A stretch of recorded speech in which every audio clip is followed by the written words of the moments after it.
Here you go.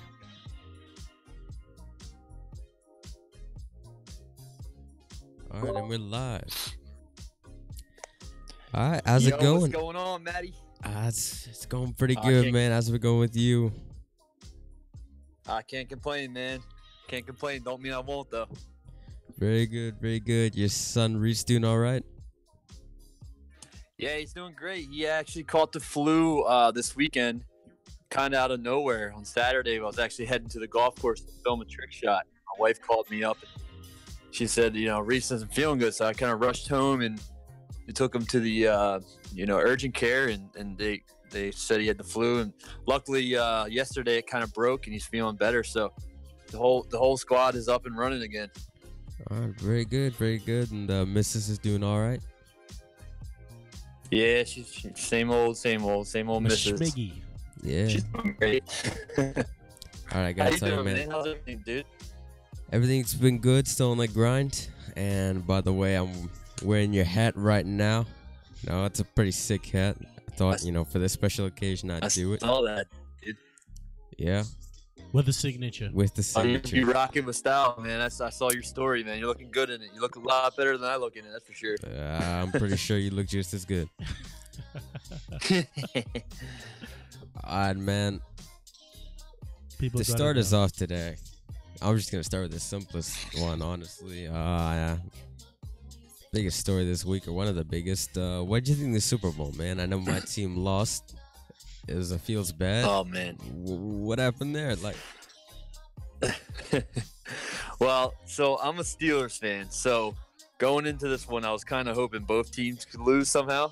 Yeah. Because I actually live 45 minutes from the Eagles Stadium. So as most of my brothers, sisters are Eagles fans. Most of the people that I know around, my neighborhood are Eagles fans. Actually, even after they won, people were setting off fireworks or like crazy around my house. But I was pulling for the Eagles because, I just kind of like what a few guys on their team, stand for, and just that, they're kind of easy to root for. The one thing is kind of their fans are kind of tough to deal with, man. They treat people that go to the games kind of, disrespectfully. But that aside, yeah, the game was probably one of the best Super Bowls I've ever seen.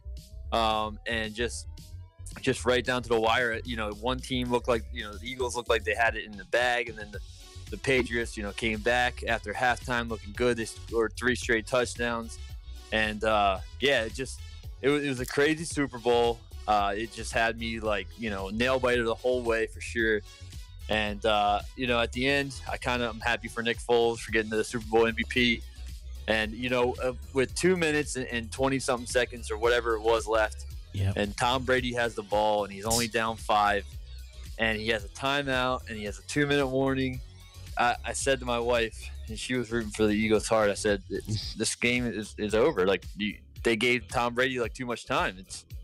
It's a done deal. He's done it, countless times before. And, sure enough, he kind of, the front four for the Eagles got to him and caused the turnover. And really, that was the play of the game, because really there was only one punt in the whole game, and it was by New England, I'm sure. And that defensive stand was pretty much everything. So all in all, I think it was a great Super Bowl. I was just super pumped that we actually had a good one. It wasn't a blowout, And the commercials were funny too. The Giants commercial was hilarious. I thought the Dirty Dancing reenactment, and I gotta say, for me, who I didn't want either team to win, I kind of came into the Super Bowl thinking, oh man, this stinks. This is probably the worst Super Bowl ever, because I don't want either team to win. But then at the end, I was probably more entertained this Super Bowl than ever before. So I don't know. What's your thoughts on it, man? You said you're a Patriots fan, so how did that feel? I know you got 5 other ones, recently, so it couldn't have hurt that bad. I mean, all right, so for this Super Bowl itself, I know there's probably many plays further back in the match that probably could have made it easier for the Pats to win. But straight up, if I'm not gonna say it was his fault, but if he didn't fumble. Funny. We could have had a chance because you're right. We had a timeout. We had a 2-minute warning. There's a lot of time to think of a play. Funny. But I honestly think you can't really blame it all on him. I'm not blaming it all on him. I mean, he's no man, his defensive line should Tuck protected rule, him bro. more. Where's your tuck rule? Yeah. Yeah, I mean, okay. So let me rethink that. All right. So the fumble kind of didn't help. Wrong time. Wrong time. Wrong time. Other than that, man. Wrong time. Michael, what's a Butler guy didn't play? Yeah. No, I think Belichick. He benched Butler. Yeah. Yeah. Yeah. The benching of Butler. I'm kind of pretty big in sports, and up at work I listen to New York radio, and I'm hearing all day just debating on the Butler situation, and a lot of people are saying that could have cost them, and I kind of tend to agree with that. And apparently he was late to a couple meetings. He was out till 3 a.m. one night partying when Belichick has the curfew. It's just that's Belichick. He has his rules. If you break them, you're not playing. I mean, and he kind of it just even in the Super Bowl, it's like I know it's crazy, but I mean, that kind of was. He just yeah. I don't know how true that is. I don't know, man. When it comes to the Super Bowl, I would just pull out cards and you worry about all the benching later, but you need to win the match. Yeah, I agree with you 100%, man. If my best players that I have, if they're healthy, they're going. It's hard to argue that. That's for sure, especially in the Super Bowl, man. I mean, you're not only punishing Butler, but you're punishing the whole team at that point. Like, the whole team. You never know what those guys, how many more opportunities they're going to have. You put your best players in there.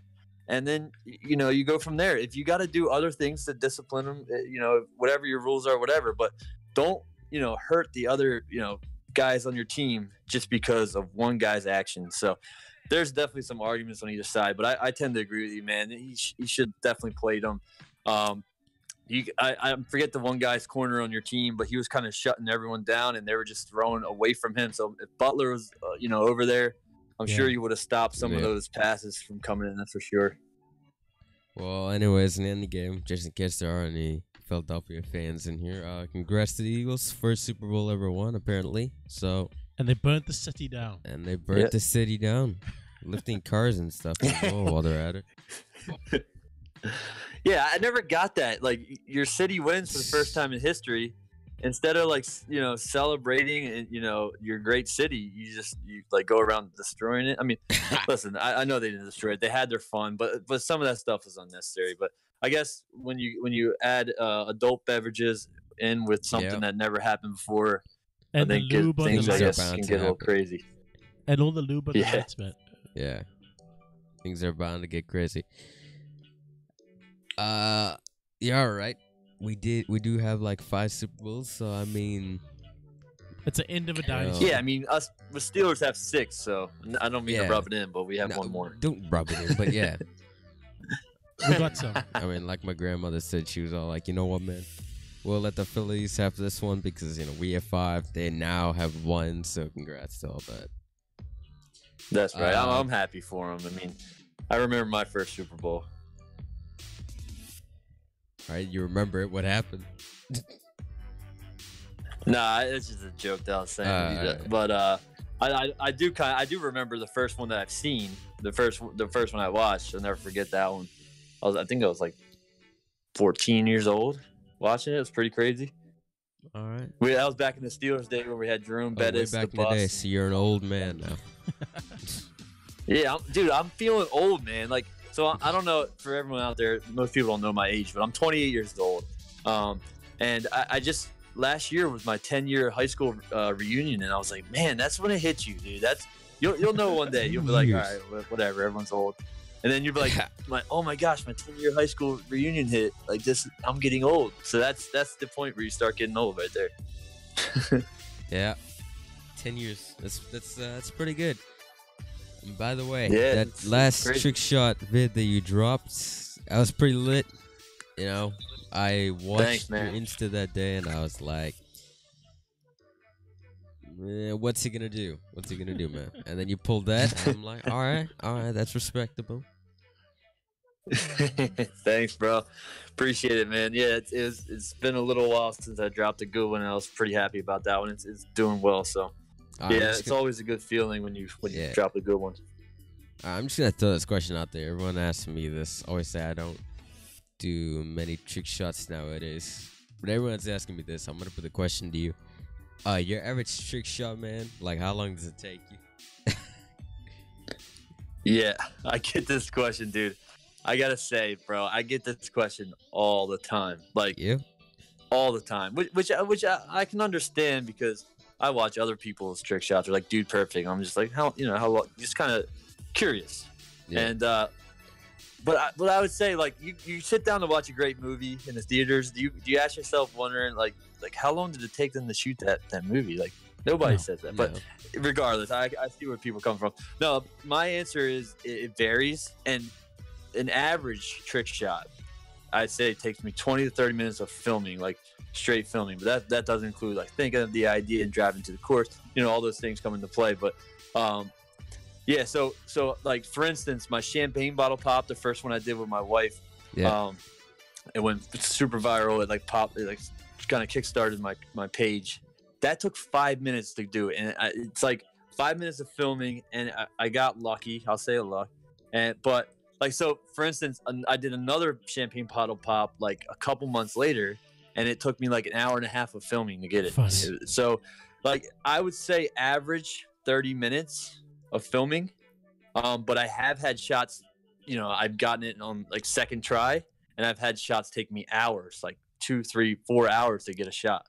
So, like, that shot yesterday, that like really hard shot yesterday, that was probably my like hardest shot that I've done.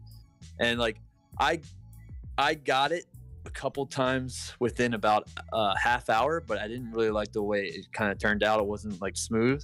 Yeah. So I, kind of kept doing it, and so that took me an hour and a half of filming yesterday, which was frustrating. It was cold, like throwing the club behind your back, and just catching it right. Cool. So many things come into play there, and like it would hit the top of my fingertips. Ooh. Oh my gosh, it hurt so bad. But, cold fingertips, dude.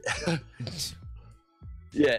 There's a lot that goes into it. It's kind of aggravating, but yeah. So my answer to you would be, if you were to come out and watch me film a trick shot, and it's probably say one of my mid-level trick shots, 30 minutes. Yeah, 30 minutes of time. 30 minutes.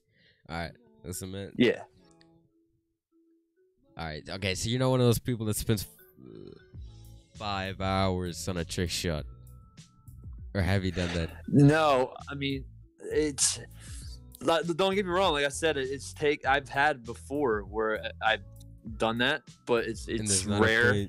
There's not a point when you think, yo, maybe this is like bail. Yeah, like, maybe I should just bail on this.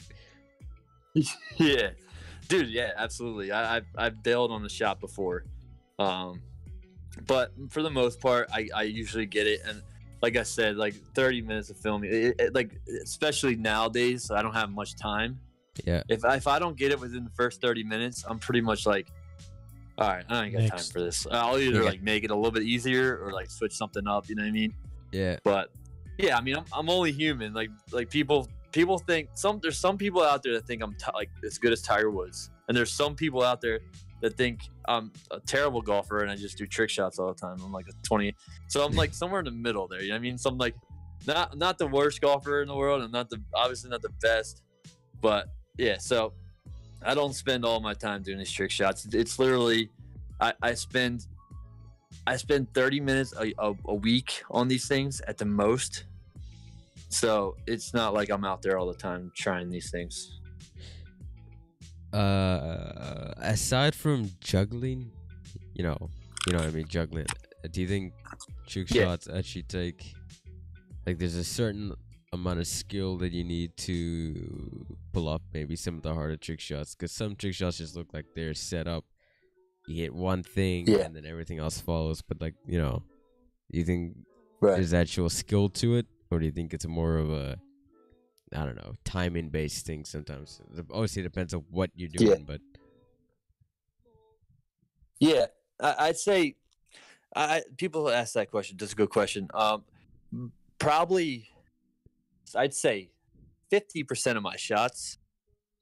All right, maybe a little less. I think anybody can do it, for the most part. But there's some of the shots that do take skill, like hitting the ball in the air. It takes some hand-eye coordination. You've done it plenty of times, and it just takes getting used to it, practicing. But there are a bunch of trick shots out there that really is just, if you know the game of golf and you can hit the ball, like for instance, my champagne bottle pop videos that I do. Yeah. I think anyone can do those videos. It's just, you got to have some skill, you got to have some golf skill, but for the most part, if you're a normal golfer, you're like, wow, it's a cool video. Anyone out there could go out and do it. Just take a camera out, have some patience, practice, like whatever it takes to do anything, sniping targets. So if like a normal golfer's out there, like, man, I want to get to trick shots. Most of the best trick shots are like find a way to make a golf trick shot that's like legal. Like I did this one shot where I hit the ball between my legs on a swing, kind of just like almost reverse shanked it through my legs and went in the hole. Like it's a legal shot, and it did really well on Instagram and stuff because people can kind of tag their friends or whatever else. So yeah, I think anyone can do that shot. Do I have some good hand-eye coordination? Probably. People say that. Have I spent a lot of time practicing on these things? Yeah. So it takes a little bit of skill, but also I think anyone can do most of these trick shots. That's good to hear, folks. There's your motivation for the day. Take a camera and good luck. By the way, I think we gotta say congrats to Gary Woodland at the Waste Management Open and all that. He did really well there. How'd you think he played? Great. I really wasn't looking at him most of the week. He kind of, for me, he was out of the picture a little bit. Yeah, he was playing well. He shot 67, 68, 67 first 3 days. So, that's 3 solid scores.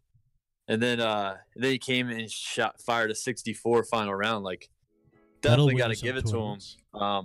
But I'm not the biggest Gary Woodland fan. I don't hate the guy, obviously, and I just was really pulling for Ricky last week. But I love how everyone has to clarify that they don't hate the man. Like, not Gary Woodland in general, but if you say I'm not the biggest fan, you have to clarify. He's a big dude, though. Yeah, I don't want people out there thinking, I don't want the headline to be, one trick shots hates Gary Woodland. Exactly. And then Gary Woodland's going to come at you. He's a big dude. Exactly. Anyways, some people, like you said, when he was shooting 68, 69, and, all that high 60 scores, it feels like some people don't really recognize the consistent scores. They recognize the hero plays like 64s and 62s because, obviously, in your example, you kind of recognize them more when you shot 64. I think that's weird. It's like if somebody was to win consistently with like high 60s, it would be like, eh. But pull out a 62 and it's like, no. So, I don't know. Right, like, Go ahead. What? No, go ahead. No, I was just going to say most of the coverage all week, I didn't see much of Gary Woodland. You know what I mean? I didn't really see many shots of it. I could be wrong.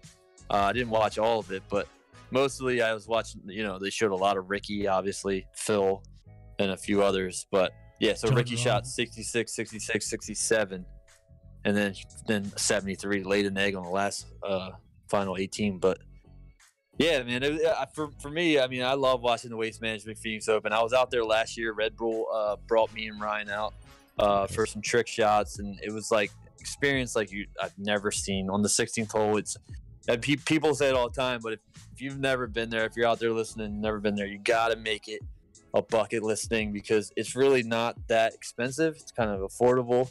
Other than getting there, but so it was one of a lifetime experience, that's for sure. Nice. 700,000 people. 700,000 people at that event. Congrats to Gary Woodland for taking that one home. I think subconsciously they show who they think is gonna or who the favorite is more in this tournaments. So they're showing a lot of Ricky and Phil. Fan favorites. That's who they show more. And then you have this guy that sneaks up the leaderboard. Me personally, I think I'm going to do more hero plays. Funny. But, yeah, man. Oh, and by the way, you got to tell me, who's the Josh? The for the duel. Yep. Okay, so there's a guy on Instagram called the Buttsy. He makes like funny videos, but most of his stuff is kind of like 18 plus stuff for the older crowd. Hold on, sorry. He's good golfer. Buttsy? Yeah, the Buttsy. Buttsy? Alright. Yeah, so like BUTTSY. Yeah. That's his name. Yeah. His name is Josh Butler, but his name on Instagram is the Buttsy. Alright, Josh Butler and then the Buttsy, alright. Yeah. So anyway, he's from Arizona. Good golfer. I think he's around my age or so. He kind of just started like blowing up and getting some notoriety on Instagram last year, doing a lot of stuff with the Carp Barn guys. Great guy. I got to play in a tournament with him a week and a half ago. And, me and him started talking, a little trash back and forth to each other, who can beat who. And I kind of called him out on a duel, like a little duel. And I told him I'd fly him out here to Atlantic City and show him how we get down on the East Coast and, whoop up on him a little bit. So we're kind of going back and forth with each other right now, getting, a lot of people excited to see this stuff. And I think we're gonna bring a few sponsors in and play around and make like a little course vlog and get people excited and team hits versus team Buttsy. Definitely gonna be doing that. And by the way, you already know you can't lose, right? Like you want to be talking all this smack and stuff, flying them out, bringing all the sponsors. I mean, no, I know. I know, man. Ain't gonna be There's a good a lot look. of pressure, and he's in mid-season form right now because he's in Arizona. Yeah, he's been practicing all winter. I've been stuck in my house. I don't have a Studio 58 or whatever. It's 54, whatever your bro, not called. 58. 54. I don't have that. South Jersey where I live, we have no indoor practice facilities. It's brutal. Like there's nothing. I need to make my own studio for sure, bruh. So my game is rusty right now. He's mid-season form, but I'm going to shake off the rust. I'm going to get back at it for sure. All right. Well, you definitely got to win that duel. Personally, man, I'm going to hold it down. I would have taken more like the under-promising approach. I would have been like, oh, man, I mean, we can duel, but, you might beat me. You're so good, and I'm just not playing that well, man. So if you win, good for you. But secretly, you're going to whip his glass, you know what I mean? So. Yeah, but that ain't no fun, man. People I know it's no fun, but at least, unless you know you're going to win. If you know you're going to win, talk all the smack you want. Conor McGregor, then. That's what I'm saying. Look at Conor McGregor. He knows he's going to win. You haven't been. Everyone knew he was going to lose. Everybody knew he was going to lose, but he talked trash the whole time. I know, that took the pressure off him, though, because he was supposed to lose, so he could talk that. Well, to be fair, I love Conor technically McGregor, you're supposed and he to talked his mouth, but he made so much money off it because if he was quiet and said, "I think Floyd's gonna beat me," nobody was gonna watch that fight. Well, you know what?